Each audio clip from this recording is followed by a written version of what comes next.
বান্দার হক যতক্ষণ পর্যন্ত বান্দা মাফ না করবে, আমার রব ওই বান্দার হক মাফ করবেন না। দ্বিতীয় নাম্বার কি হক? এক মুসলমানের আরেক মুসলমানের প্রতি হক। এক মুসলমান অপর মুসলমানের উপরে যদি কোনো হক থাকে, ওই হক কে মাফ করেন না? যতক্ষণ বান্দা মাফ না করবে, বান্দি মাফ না করবে, আমার রবও মাফ করবেন না। সুবহানাল্লাহ বলবেন না? যদি আমার আল্লাহ মাফ করে দিতেন, মানুষের তো বোঝানো যায় না, তো আল্লাহরে বুঝাই নিব সকাল সকাল সন্ধ্যা সন্ধ্যা। আছে না এমন চালাক পাবলিক? এ খাসলতের পাবলিক নাই? সুপে সুপে মালিকরে বুঝাই নিব। আল্লাহ তো দয়ালু, আল্লাহ তো দয়ার সাগর, রহমান রহিম। তো আমার আল্লাহ বলে, শোনো, একটা জায়গায় আমি আল্লাহ কট রাইখা দিছি, ওইখানে চলবে না। সেটা হলো বান্দার হক আমি আল্লাহ মাফ করব না যতক্ষণ পর্যন্ত তারা মাফ না করবে। তাহলে আমার আল্লাহ আমাদের উপরে ইহসান আর অনুগ্রহ করছেন কিনা? হযরত ওমর ইবনুল খাত্তাব রাদিয়াল্লাহু তাআলা আনহু বলেন, লাম্মা কানা ইয়াউমু খায়বার আকবালা নাফারুম মিন সাহাবাতিন নবী সাল্লাল্লাহু আলাইহি ওয়াসাল্লাম। খয়বার যুদ্ধের দিন আল্লাহর রাসূলের কিছু সাহাবারা আল্লাহর রাসূলের নিকটে এসে বলতেছে, ইয়া রাসূলুল্লাহ, অমুকে শহীদ, অমুকে শহীদ। হাত্তা মাররু আলা রাজুলিন ফাকালু ফুলানুন শাহীদুন, ফুলানুন শাহীদ। আল্লাহর নবী সাহাবারা কিছু মানুষের পাশ দিয়ে অতিক্রম করতে করতে, এক বান্দার পাশ দিয়ে যখন অতিক্রম করতেছে, সাহাবারা আল্লাহর রাসূলকে বলতেছে, ইয়া রাসূলুল্লাহ, অমুকে শহীদ হয়েছে, অমুকে শহীদ। আল্লাহর রাসূল বলেন, কাল্লা ইন্নী রাআইতুহু ফিন নারি ফি বুরদাতিন গাল্লাহা। না না, কখনো নয়, ওই বান্দা শহীদ হতেই পারে না, কারণ আমি নিজে চোখে তাকে দেখেছি। সে সামান্য একটা চাদর চুরি করার কারণে, সামান্য একটা কাপড় চুরি করার কারণে আল্লাহ রাব্বুল ইজ্জাত তাকে জাহান্নামের ভিতরে নিক্ষেপ করেছে। নাউজুবিল্লাহ। নাই, সামান্য একটা চাদর চুরি করেছে। কয়টা? জোরে কোন? একটা চাদর চুরি কইরা আল্লাহর রাসূলের ওই সাহাবী জিহাদের ময়দানে দ্বীনের জন্য শহীদ হয়েছে, নজরে আসছে, সাহাবাদের ইন্তেকাল হয়েছে। আমার নবী বলে, না না, এখনো সে শাহাদতের মর্যাদা পায় নাই। বলে, কেন জানো? আমি দেখেছি একটা চাদর এই হক বান্দার নষ্ট করার কারণে তাকে আমি জাহান্নামে দেখেছি। নাউজুবিল্লাহ বলবেন না? সুতরাং যারা 7 কোটি চাদর, 7 কোটি কম্বল নিজের জন্য সব কিছু করে নিল, তাদের ব্যাপারে আমার নবীর কি ফরমান হবে? তারা জান্নাতি হয়ে যাবে।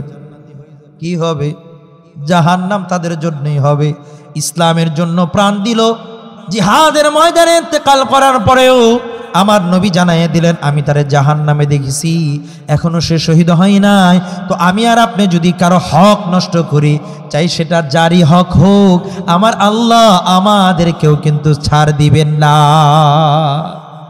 আমাদের আব্বা আম্মা যদি ইন্তেকাল করে, যে জিনিসগুলো রেখে যান, এগুলোকে কি বলে? মিরাসের মাল। কিসের মাল জানেন না আপনারা? কারো বাবা মারা গেছে, জায়গা সম্পত্তি রেখে গেছে, বাড়ি ঘর রেখে গেছে, এগুলো পাবে কে? বলেন বাবারা? সরকার পাবে? এলাকার চেয়ারম্যান, মেম্বার, ইউনিয়ন পরিষদের কেউ পাবে? কারা? আপনজন যারা। ঠিক না বে? ঠিক। শুধু ছেলে মেয়ে না, কারা? আপনজন যারা। এটা বুঝছেন? আমার কথা বুঝে আসতেছে? কি কর একটু কমান। বাবা মা ইন্তেকাল করলে যে জায়গা সম্পত্তি রেখে যায়, এটা পায় কারা? আপনজন যারা। কারা পায়? নেতা নেত্রী পাইবে, হ্যাঁ? অন্য কেউ পাবে না। রক্তের সম্পর্কে যারা, আপনজন যারা, তারা পাবে। আর এটাকেই বলা হয় মিরাসের মাল। কি বলা হয়? বলেন বাবারা, কি বলা হয়? মিরাসের মাল। যুবক বন্ধুরা, তোমাদের জন্যই আলোচনা, বিশেষ করে আমার মা বোনদের জন্য আজকের আলোচনা। তো মা বাবা মরে গেলে যে সম্পত্তিটা রেখে যায়, এর নাম কি? মিরাসের সম্পদ। বলেন কি? এটা জানেন আপনারা?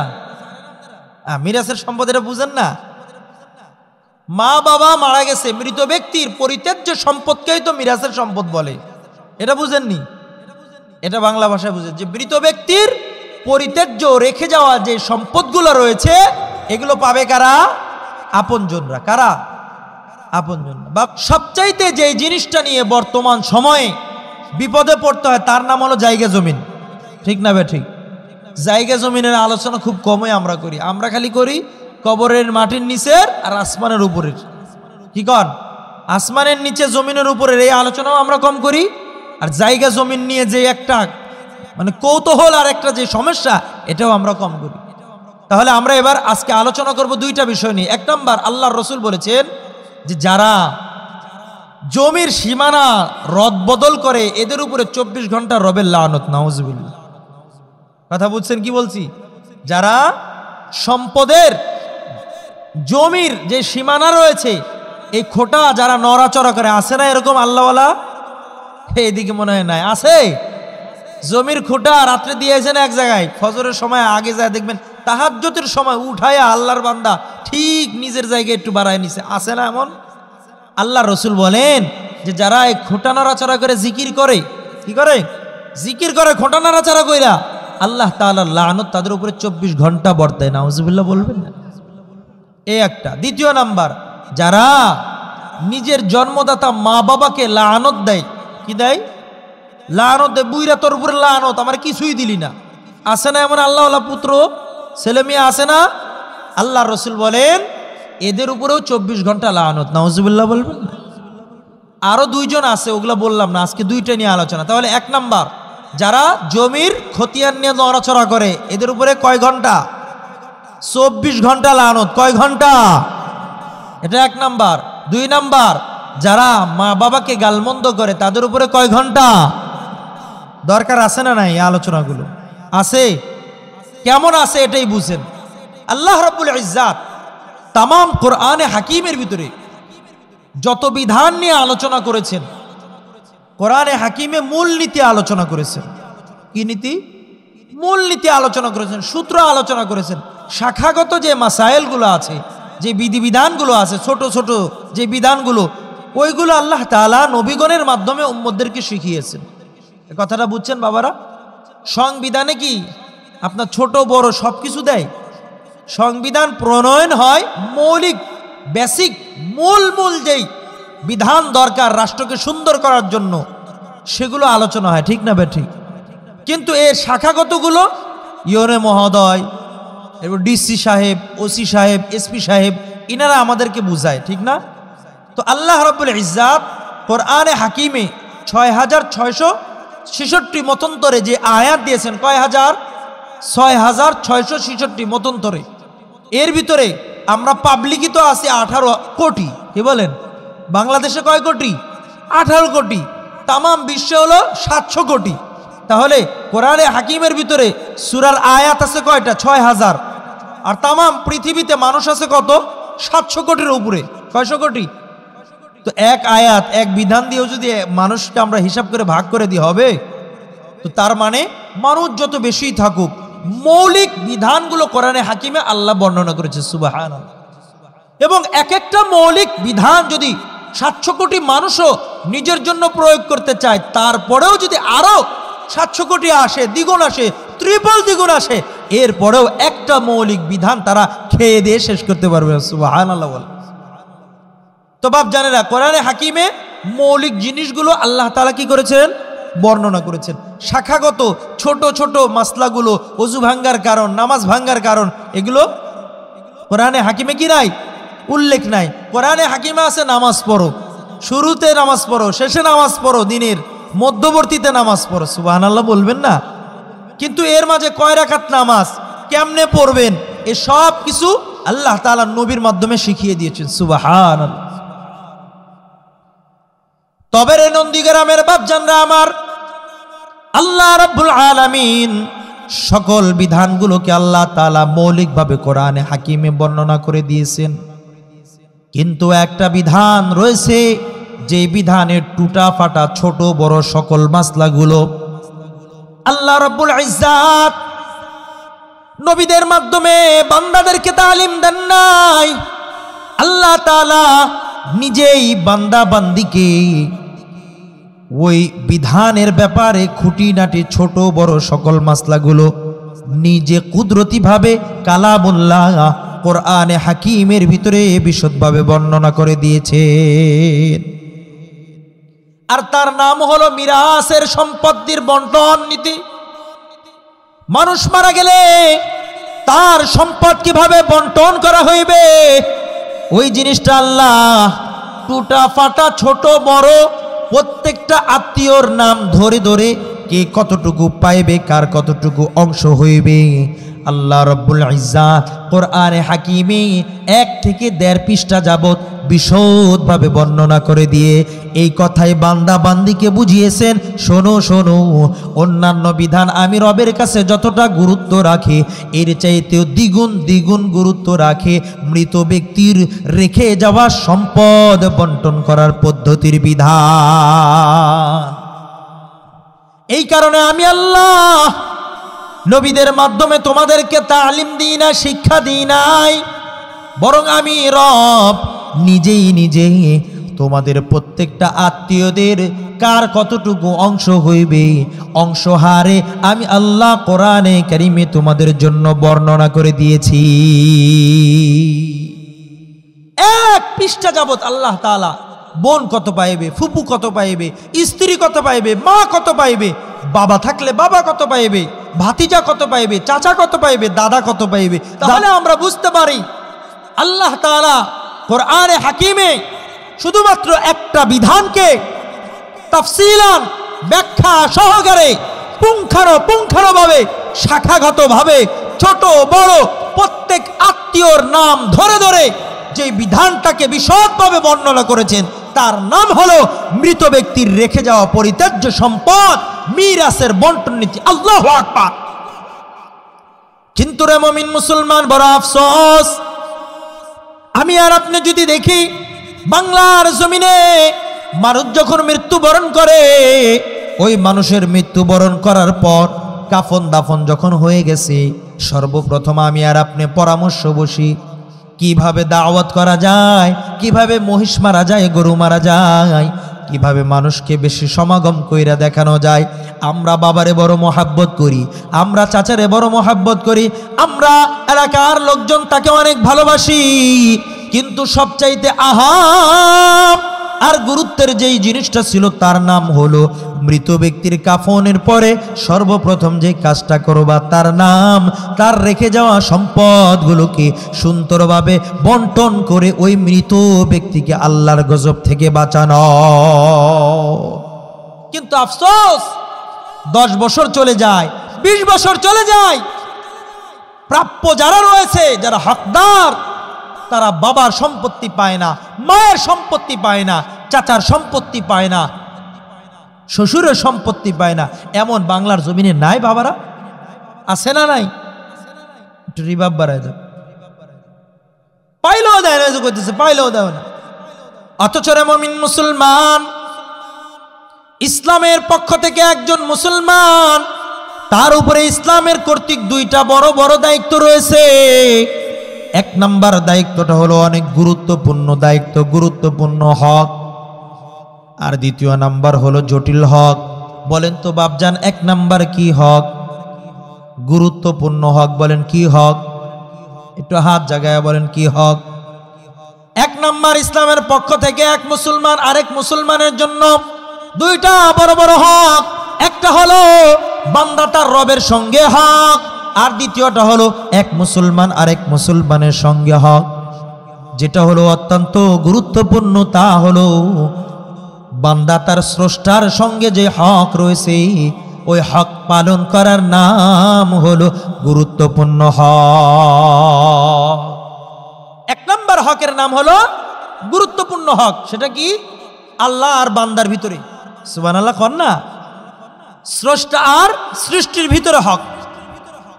আমি আর আপনি মুসিবতে পড়লে বাবার কাছে যাই, বাবা যদি কোনো ধরনের কেয়ার না করে, আমি আর আপনি মায়ের কাছে যাই, মাও দেখলো না, বাবাও দেখলো না, বন্ধু বান্ধবও দেখলো না।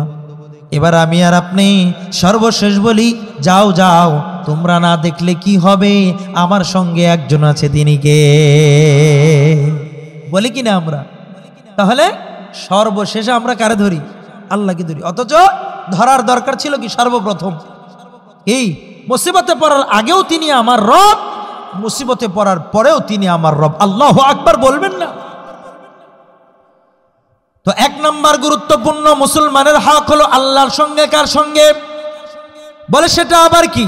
বলে তার নাম হলো আনতাবুদুল্লাহ ওয়ালা তুশরিকু বিহি শাইআ।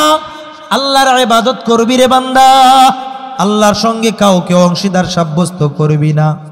বন্দিগি করবি আল্লাহর, জিন্দিগি দিয়েছেন যিনি, বন্দিগিও করবা তুমি তার। এটা হলো গুরুত্বপূর্ণ হক। কি হক?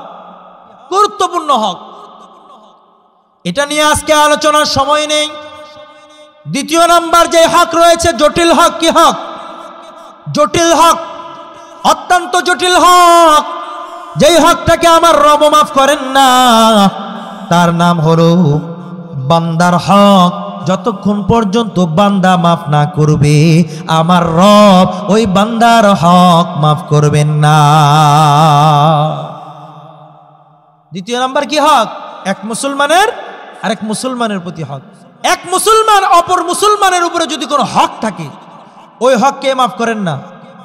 যতক্ষণ বান্দা মাফ না করবে, বান্দি মাফ না করবে, আমার রব মাফ করবেন না। সুবহানাল্লাহ বলবেন না?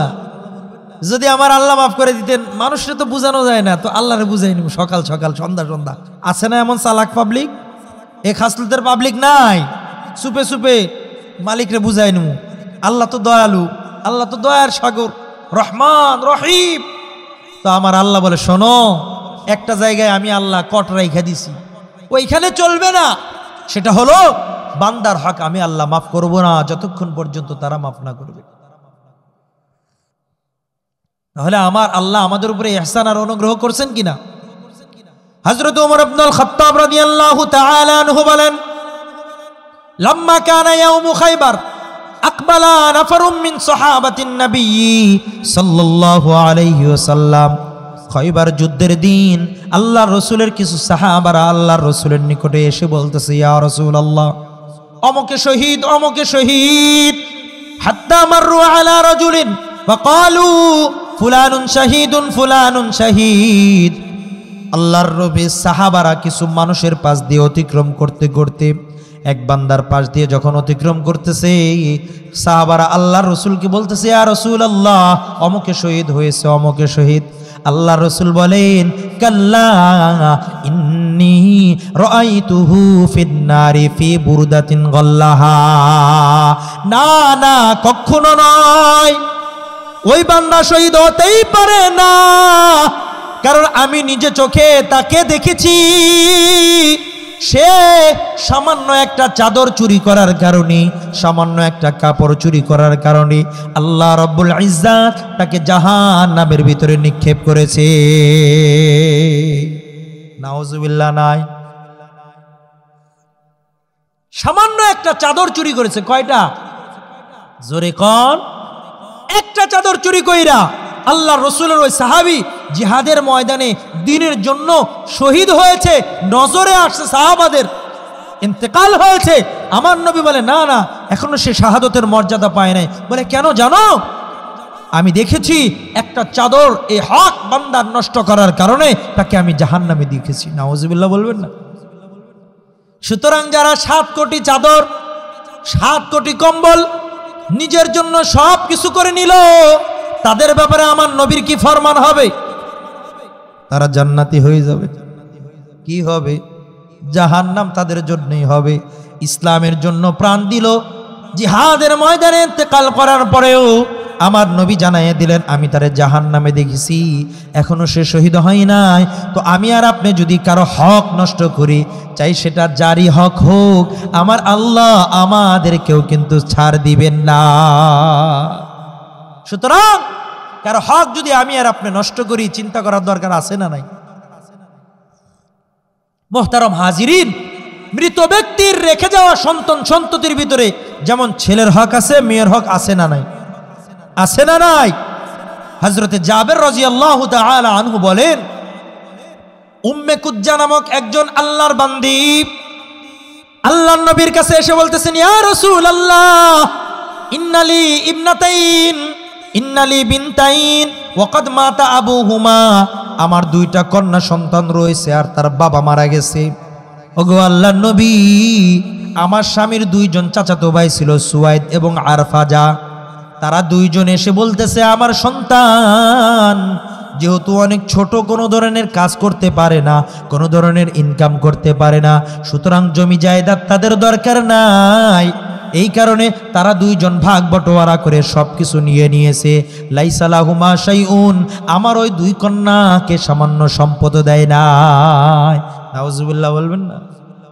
এই ধরনের হুজুর আছে না আমাদের এলাকায়? আছে না নাই? ভাবি আপনি কি করবেন? বাতিজাগুলো তো ছোট ছোট, এরা কি করব? আমরা বড় বড় আমরাই চালাই। চালাইতে চালাইতে এমন চালাই, বাচ্চাগুলো যখন বড় হয় তখন আর কিছুই খুঁজে পায় না। আছে না নাই? আমার রব আর সহ্য করেন নাই। বান্দি যখন কান্না বিজড়িত কণ্ঠে আল্লাহ রসুলের নিকটে শিকায়াত করেছে, আমার রব আর দেরি করেন নাই, সঙ্গে সঙ্গে আসমান থেকে আসমানি কিতাবের ভিতরে ফয়সালা নাজিল করে জানাইয়া দেন, লিররিজালি নাসিবুম মিম্মা তারাকাল ওয়ালিদানি ওয়াল আকরাবুন ওয়ালিন্নিসাই নাসিবুম মিম্মা তারাকাল ওয়ালিদানি ওয়াল আকরাবুনা মিম্মা ক্বাল্লা মিনহু আও কাসুর নাসিবাম মাফরুদ। আল্লাহ তাআলা বলে, বান্দা বান্দি শোনো, ছেলের জন্য যেমন ভাবে তার মা বাবা এবং নিকট আত্মীয় ইন্তেকাল করলে আমি রবের পক্ষ থেকে একটা অংশ রয়েছে, ঠিক তেমনি ভাবে মেয়ে সন্তান যদি থাকে, তার মা বাবা যদি মারা যায়, তার আত্মীয় স্বজন যদি মারা যায়, আমি রবের পক্ষ থেকেই কম হোক বেশি হোক নির্দিষ্ট একটা অংশ আমি আল্লাহ ধার্য করে দিলাম। আমি আল্লাহ ধার্য করে দিলাম। ছেলে সন্তান মেয়ে সন্তান সকলের জন্য আমি আল্লাহ ধার্য করে দিয়েছি। আল্লাহর বান্দি বলতে দেরি, আল্লাহ তাআলা আসমান থেকে কোরআনের আয়াত নাজিল করতে দেরি করেন নাই। তার মানে ওয়ারিস সূত্রের মাল সম্পত্তি এগুলোর দাম আমার রবের কাছে আছে না নাই? আছে না নাই?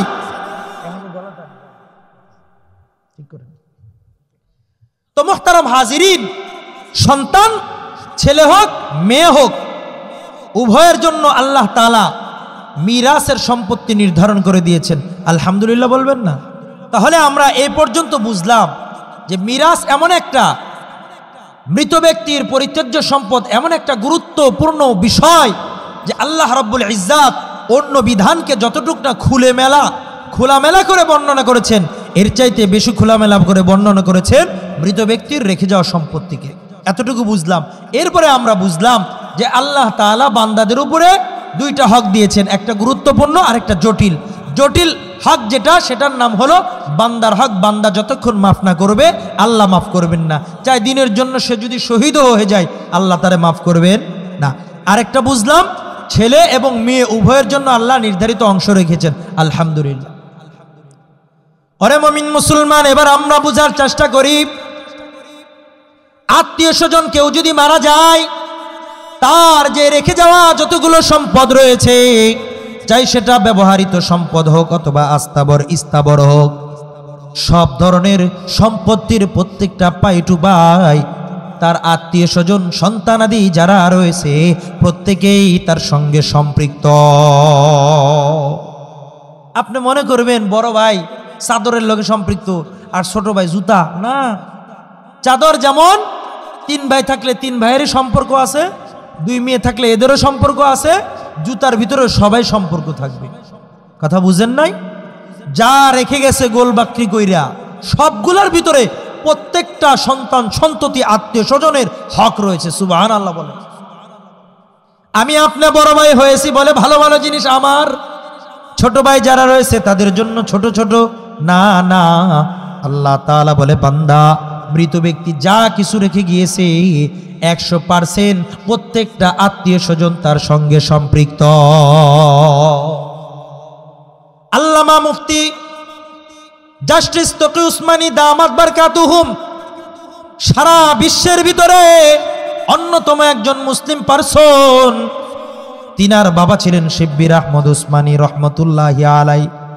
বাবার ইন্তেকালে আব্দুল হাই আরিফি তকি উসমানী দামাত বারকাতুহুমের ওস্তাদ এসেছেন বাবার দাফন কাফন করার জন্য। শিব্বির আহমদ উসমানী ছিলেন তার বন্ধু, খাস বন্ধু। ইন্তেকালের সংবাদ যখন পায় আল্লাহর বান্দা মর্মাহত হয়ে যায়। তকি উসমানী সাহেবের বাসায় আসার পর তার স্বাস্থ্যের অবনতি হয়ে যায়। তকি উসমান সাহেব তিনি বলেন, আমার বাবার রেখে যাওয়া দুর্বলতা কাটানোর জন্য একটা হালুয়া ছিল, আমি সেইটা হালুয়াটাকে আমার উস্তাদ আব্দুল হাই আরিফির নিকটে এনে দিলাম, দিয়ে বললাম, আব্বা জান এটা খাইলে সুস্থতা অর্জন করতেন, বড় দামি একটা হালুয়া, আপনি যদি খান আপনার সুস্থতা চলে আসবে, অসুস্থতা দূর হবে। আল্লাহর বান্দা বলতেছে, ও সন্তান আমার, এটা আমার জন্য হালাল নয়, কারণ তোমার আব্বা যখন ইন্তেকাল হয়ে গিয়েছে এই হালুয়াটা এখন আর তোমার একলা নয়, বরং যতগুলো সন্তান সন্ততি আছে প্রত্যেকেই এই হালুয়ার সঙ্গে সম্পৃক্ত। তাই আমি আব্দুল আরিফির জন্য সকলের অনুমতি ব্যতীত এই হালুয়া খাওয়া আমার জন্য বৈধ হবে না। কতটা গুরুত্ব রাখে। বর্তমান বাইতুল মুকাররমের জাতীয় খতিব আল্লামা আব্দুল মালিক দামাত বারকাতুহুমুল আলিয়া তিনি বলেন, আমার উস্তাদ আবুল ফাত্তাহ আবুল গুদ্দার রহমতুল্লাহি আলাইহির সঙ্গে সৌদিতে আমি গেলাম সাক্ষাৎ করার জন্য। আমার একজন বন্ধু ছিল মোহাম্মদ বিন আলী রশিদ, মাকতাবাতুশ শাইখ আল ইমাম শাফিঈ এর মালিক ছিলেন। আমি যাওয়ার পথে তার বাসায় কিছু সময় আমি অবস্থান করি। সে সময় থাকাকালীন তার বাবার সঙ্গে আমার ভালো একটা সম্পর্ক হয়, সখ্যতা হয়। কিছুদিন পর আমি যখন চলে গেলাম, আমার ওস্তাদের ওইখানে থাকা অবস্থায় তার বাবা রোড অ্যাক্সিডেন্টে ইন্তেকাল হয়। আমিও তার বাবার ওই দাফন কাফনে শরীক হই। শরীক হবার পর মাস তিনেক পরে যখন আমি তার বাসায় আসি, আল্লাহর বান্দা আমার বন্ধু বলতেছে, বন্ধু আমি আমার মায়ের সঙ্গে দেখা করতে যাইব। হযরতে ইমাম মালিক, হযরতে মালিক রাহমাতুল্লাহ দামাত বারকাতুহুম বলেন, কেন তোমার মায়ের সঙ্গে কোথায় দেখা করতে যাইবা? তোমার বাড়ি এটা, তুমি কোথায় যাইবা? বন্ধু বলেন, আমার আব্বা জান ইন্তেকালের পর আমার মা জননী আমার বাবার বাসায় ইদ্দত পালনের জন্য 4 মাস ছিল। 4 মাস যখন পার হয়ে গিয়েছে, আমার মা আর আমার বাবার বাসায় থাকে নাই, সে তার আসল বাড়িতে চলে গেছে। হযরতে আব্দুল মালিক দামাত বারকাতুহুম বন্ধুকে জিজ্ঞাসা করলেন, বন্ধু এটা বুঝলাম না, বাবার বাড়িতে কেন থাকলো না? বলে, কেন না, ইদ্দত যখন পালন হয়ে গিয়েছে, এই বাড়িটার আমার মায়ের নয়, এই বাড়িটা আমার বাবার নয়, বরং আমার বাবার যে সন্তান সন্ততি ওয়ারিসিনরা রয়েছে তাদের হয়ে গিয়েছে। সুতরাং যতক্ষণ পর্যন্ত ওয়ারিসিনদের ভিতরে এটার ভাগ বাটোয়ারা না হইবে, ততক্ষণ পর্যন্ত আমার মা জননী যদি এখানে বসবাস করে, তাহলে আমার মা জননী সকল ওয়ারিসিনদের পক্ষ থেকে গুনাহগার হবে। এটা ছিল তাদের ভয়, এটা ছিল তাদের তাকওয়া, যে এখানে আমি যদি থাকি, যেহেতু সকল ওয়ারিসিনদের সম্পদ, সকলের অনুমতি নিয়ে থাকতে হবে, তো আমার বাসা যেহেতু আলাদা আছে সেখানে যাই। আর আমি আর আপনি মৃত ব্যক্তির সম্পত্তি যেন বন্টন না করার লাগে কত তাল বাহানা করি, ঠিক না? বা ঠিক ভাই ভাইয়েরে কয়, ভাইয়া এখনো তো মা জননী বাইসে আছে, এখন যদি ভাগ বটোয়ারা করি কেমন হয়, বলে কি না? আবার বলে সম্পত্তির মামলা চলতেছে, এটা কেমনে করা যায়? আবার বলে কি সম্পদ ভাগ করার মতো নয়। শুনুন, যে আল্লাহ সম্পদ ভাগ করার জন্য হুকুম দিয়েছেন, ভাগ বন্টন নীতিও আল্লাহ তাআলা ইসলামের ভিতরে কিতাবুত তাখারুজ, বাবুত তাখারুজ, বাবুল কসমার মাধ্যমে জানিয়ে দিয়েছে। সুবহানাল্লাহ। আবার বলে মামলা মুকদ্দমা চলতেছে, কেমনে এটারে বন্টন করি? আবার কয় বাচ্চা কাচ্চাগুলো ছোট, তো এদেরকে কেমনে আমরা বন্টন করে দিই? আছে না? শুনে রাখুন, গুনাহ করা যতটুক না পাপ, এর চাইতে বড় পাপ হলো গুনাহের জন্য কোনো ওজর দাঁড় করানো। নাউজুবিল্লাহ বলবেন না? এই জন্য রে মুমিন মুসলমান, মৃত ব্যক্তির রেখে যাওয়া সম্পত্তিকে বন্টন করার জন্য তাল বাহানা করে আমি আর আপনি যদি বিলম্ব করি, তাহলে আমাকে আর আপনাকে 4টা ক্ষতির সম্মুখীন হতে হবে। কয়টা? এক নাম্বার রে মুসলমান, আমি আর আপনি যদি ওই সম্পত্তি বন্টন না করি তাহলে অমীমাংসিত সম্পত্তিটা কারো জন্য বৈধ হবে না। আর যখন বৈধ না হইবে ওই সম্পত্তির লাড়াচাড়া করা, তার ভিতরে কোনো কিছু করা কোনো একজন ওয়ারিসিনদের জন্য বৈধ কখনো হতে পারে না। তাহলে এক নাম্বার হলো এক গুনাহের কারণে অনেকগুলা গুনাহ হবে। দ্বিতীয় নাম্বার, মুমিন মুসলমান যতক্ষণ পর্যন্ত আমি আর আপনি ওই সম্পত্তিগুলো বন্টন না করতে পারবো, মীমাংসা না হবে, ততক্ষণ পর্যন্ত আমি আর আপনি যাকাত দিতে পারবো? যাকাত দিতে পারবো না। যাকাত যদি না দিই ওই মালটা আমার আর আপনার জন্য গুনাহের মাধ্যম হয়ে যাইবে। তৃতীয় নাম্বার মুসলমান, বড় ভাই ছোট ভাই মেজো ভাই যেই ওই ফসল করুক আর যাই কিছু উৎপন্ন ওই মাল সামানা দিয়ে করুক, ওই মাল সামানা আর উৎপাদিত অর্জিত সম্পদ অপবিত্র এবং নাপাক বলে সাব্যস্ত হবে। তাহলে এক নাম্বার গুনাহ হবে, দ্বিতীয় নাম্বার যাকাত আদায় করা যাবে না, তৃতীয় নাম্বার এই সম্পত্তি দ্বারা যা কিছু অর্জন হবে এই সবগুলো নাপাক হবে। নাউজুবিল্লাহ বলবেন না? চতুর্থ নাম্বার সবচাইতে বড় যে ক্রাইম হবে, আমি আর আপনি যদি যথাসময় মাল সম্পত্তি বন্টন না করি, তিনটা বড় বড় গুনাহে কবিরা হবে। তার মধ্য থেকে এক নাম্বার হলো খেয়ানত হবে। খেয়ানত, আমানতের খেয়ানত যদি কেউ করে তাহলে মুনাফিক। আর মুনাফিকদের জন্য আল্লাহ তাআলা বলে দিয়েছেন জাহান্নামের সবচেয়ে তলদেশের যে জায়গা রয়েছে মুনাফিকদের জন্য আল্লাহ তাআলা নির্ধারণ করে রেখেছে। তার মানে খেয়ানত হয়ে যাবে। আর দ্বিতীয় নাম্বার হলো আত্মসাৎ হবে। কি হবে? আত্মসাৎ হবে। অন্যের মাল আমি নিজে খাইতেছি, এটা আত্মসাৎ। আর তৃতীয় নাম্বার হলো জুলুম হবে। বড় ভাই খাইতেছে ছোট ভাই পায় না, ভাই খাইতেছে বোন পায় না, এমন আছে না নাই? আছে না নাই? জুশিরগা নন্দীগ্রামে সব পিসাব আমরা না। তাহলে শুনেন, বন্টন আমরা করি কিন্তু এই বন্টনের ভিতরে ত্রুটিযুক্ত বন্টন। কেমন? আমি আর আপনি বোন এবং ফুফুকে তেমন দিতে চাই না। বোন এবং ফুফুকে যদি কোনো জায়গা দিতে চাই, বিলের ভিতরে যেখানে ডুবা রয়েছে, নিচা জায়গা রয়েছে, সেগুলো আমি আর আপনি বোন এবং ফুফুর জন্য নির্ধারণ করি। আর আমি আর আপনি আবার কৌশল আর বাহানা করি, ফুফু আর বোনকে বলি টাকা আমরা দিয়ে দিই, আমাদেরকে দিয়ে দেন, কিন্তু মূল্যটাও বাজার মূল্য থেকে অনেক কম মূল্যে নেওয়া হয়। ঠিক না বেটি? বিপদে পইরা বোন তো দিয়েই যাইবে, সুতরাং ওই ডুবার ভিতরে দাও, ওই দূরে দাও। রাস্তার ধারে আমরা যেহেতু পোলাপান, আমরা পুরুষ, আমরা করি না। যেমন ডুবাতে তোমার অংশ আছে, তোমার বোনেরও অংশ আছে। যেমন উঁচাতে রোডের ধারে তোমার মন চায়, তোমার বোনেরও মন চায়। তুমি যেমন তোমার বাবার সন্তান, তোমার বোনও তোমার বাবার সন্তান। ঠিক না বেঠিক? সুতরাং রে মুমিন মুসলমান, এক নাম্বার আমি আর আপনি যদি বন্টন করতে যাই, ত্রুটিযুক্ত একটা বন্টন করি, নিচের জায়গাগুলো দিই, আবার দেওয়ার পরে স্বল্প মূল্যে সেটাকে ক্রয় করে লই। আর দ্বিতীয় নাম্বার আরেকটা ত্রুটিযুক্ত বন্টন করি। কেমন বন্টন?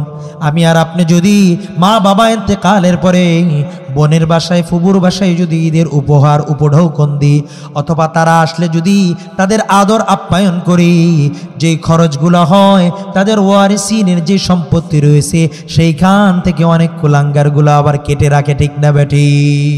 আছে না নাই? আছে না নাই? এরা মুমিন মুসলমান, তৃতীয় নাম্বার ত্রুটিযুক্ত যে বন্টনটা আমি আর আপনি করি, বোন ভাগিনা যদি কোনো ধরনের আমাদের পক্ষ থেকে ওয়ারিসিনের সম্পত্তি চায়, আমি আপনি করি কি পুরা সমাজের ভিতরে তাদেরকে লাঞ্ছিত করি, অপমানিত করি, যে সম্পদের জন্যই তারা আমাদের বাসায় আসে, সম্পদের জন্যই তারা আমাদের উপরে প্রেশার ক্রিয়েট করে, সুতরাং তারা আমাদের রক্ত সম্পর্ক কেউ না। এমন বলে কি বলে না? বলে কি বলে না?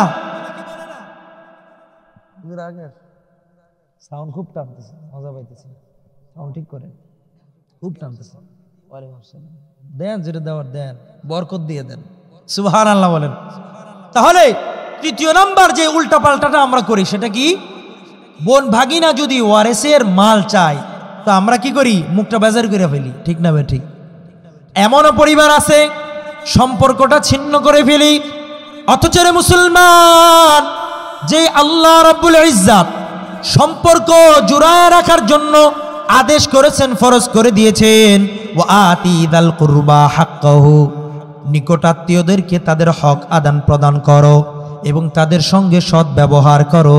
আল্লাহর রসুল বলেছেন, নিকটতম আত্মীয়দের সঙ্গে যারা সম্পর্ক ছিন্ন করে দেয় গুনাহে কবিরা তারা করে, আর গুনাহে কবিরা যারা করবে আল্লাহর নবীর শাফাআত তারা পাইবে না, নাউজুবিল্লাহ। তো আমরা সম্পর্ক ছিদ করি একদিক দিয়ে, আর অপর দিক দিয়ে আল্লাহ রাব্বুল ইজ্জাত বলে দিয়েছেন, শোনো, মৃত ব্যক্তির ত্যায্য সম্পত্তি যা রয়েছে এটা আমি আল্লাহ মিলকে ইজতিরারি করে দিয়েছি যে তোমাদেরকে বন্টন করতেই হবে, করতেই হবে। সুতরাং আত্মীয়তার সম্পর্ক ঠিক রাখা ফরজ, মিরাসের মাল সঠিকভাবে সুন্দরভাবে বন্টন করাও আমি আল্লাহ ফরজ করে দিয়েছি। সুবহানাল্লাহ। বলে এরা মুমিন মুসলমান, আরেকটা আমি আর আপনার ত্রুটিযুক্ত যেই বন্টন করি তা হলো, স্বামী যদি মারা যায় স্ত্রীকে আমি আর আপনার সম্পত্তি দিতে চাই না, আছে না নাই? আবার যদি স্ত্রী অন্যত্রে বিবাহ বসে যায় তাহলে তো আমরা দেওয়ার কোনো পন্থাই ধরি না।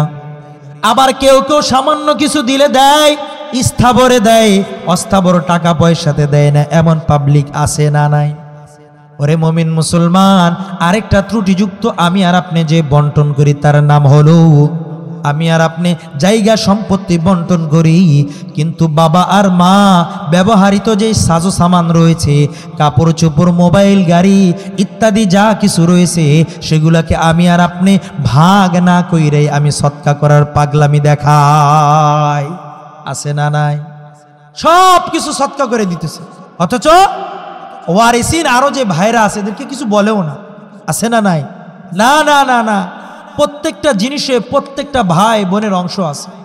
সুতরাং প্রত্যেকের সঙ্গে পরামর্শ সাপেক্ষে তারা যদি বলে যে আমরা দান করে দিব, এরপরেও প্রত্যেকের অংশ প্রত্যেককে দেওয়ার পরে দান করা, প্রত্যেকের অংশ প্রত্যেককে দেওয়ার পরে দান করা। লাঠিটা একজনকে দিলাম, জুতাটা একজনকে দিলাম, টুপিটা একজনকে দিলাম, এভাবে প্রত্যেকের অংশ যখন প্রত্যেককে দিয়ে দিব, এবার তারা দান করলে বাবাও সওয়াব পাবে, সেও পাবে। সুবহানাল্লাহ বলবেন না? আর ঐক্যবদ্ধভাবে যদি আমরা এভাবেই দান করে দিই তাহলে সকলে যখন অংশ না পাবে কেউ না কেউ মনে মনে কষ্ট রাখবে, ঠিক না বেঠিক? এজন্য বাবা মার রেখে যাওয়া সম্পত্তি পুঙ্খানুপুঙ্খানুভাবে একত্রিত করে প্রত্যেককেই আমি আর আপনি কড়াই গন্ডায় বুঝিয়ে যখন দিব, তারা যখন দান করবে, এটা হলো সবচেয়ে উত্তম। সুবহানাল্লাহ বলবেন না? আরে মুমিন মুসলমান, আরেকটা বন্টন নীতি ত্রুটিযুক্ত, যেটা ছোট বাচ্চা থাকলে, নাবালেগ বাচ্চা থাকলে তাদের মাল নিয়ে আমি আর আপনি খেল তামাশা করি, অথচ আল্লাহ তাআলা বলেন, ইন্নাল্লাযীনা ইয়াকুলুনা আমওয়ালাল ইয়াতামা যুলমা ইন্নামা ইয়াকুলুনা ফি বুতুনিহিম নারা। আল্লাহ রাব্বুল ইজ্জাত বলেন, যারা এতিমের মাল ভক্ষণ করবে অন্যায়ভাবে, আল্লাহ রাব্বুল ইজ্জাত বলেন নিশ্চয় তারা ওই এতিমের সম্পদ দ্বারা যা কিছু তাদের পেটের ভিতরে ঢুকাইতেছে, তারা ওই খাদ্য ঢুকায় না, বরং তারা সর্ব অবস্থায় জাহান্নামের আগুন ঢুকাইতেছে। এতিমের মাল যদি অন্যায়ভাবে ভক্ষণ করে, আল্লাহ বলেন, শোনো, যতক্ষণ পর্যন্ত এতিমের মাল আলাদাভাবে তুমি বন্টন না করবা, ততক্ষণ পর্যন্ত ওই জায়গা দ্বারা, ওই পয়সা দ্বারা, ওই উপার্জনের ক্ষেত্র দ্বারা যা কিছু উপার্জন করে তুমি তোমার পেটে ঢুকাইবা, ওইটা তুমি ভাত ঢুকাইতেছো না, ওইটা বিরিয়ানি ঢুকাইতেছো না, ওইটা তুমি জাহান্নামের আগুন ঢুকাইতেছো না। আউযুবিল্লাহ। আরে মুমিন মুসলমান, তাহলে আমি আর আপনি বুঝলাম, বন্টনে যদি আমি দেরি করি, বিলম্ব করি, চারটা অনেক ক্ষতির ভিতরে পড়তে হয়, চারটা। আবার আমি আর আপনি বন্টন নীতির ভিতরে আমি আর আপনি ত্রুটিযুক্ত যে বন্টন নীতি করি, এটাও ঠিক না, ঠিক না। আমাদের ভিতরে বাবা যারা রয়েছে একটা প্রবণতা রয়েছে, আমি আর আপনি ছেলে সন্তানের জন্য সবচাইতে বেশি চিন্তা আর মায়া করি। এই সন্তান, ছেলে সন্তান যা আছে তার ভবিষ্যৎ বানানোর জন্য প্রকট থাকি আমরা, তার ভবিষ্যৎ ঠিক করতে হবে। মেয়ের তো দিয়েই দিছে একজনের হাতে, ঠিক না বেঠিক? তাদের জন্য আমি বলে যাই, শুনে রাখুন রে হুজুর, ওরে আমার বাপজানরা শুনে রাখুন, সন্তান ছেলে যেমন আপনার, মেয়েও কিন্তু আপনার।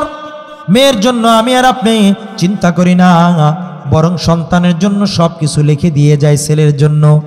শুনে রাখুন, শুনে রাখুন, পৃথিবীর ভিতরে সবচাইতে অযোগ্য এবং অপদার্থ বাবা হলো তারা যারা নিজের আখিরাতকে নষ্ট করে অন্যের দুনিয়া বানাবার জন্য।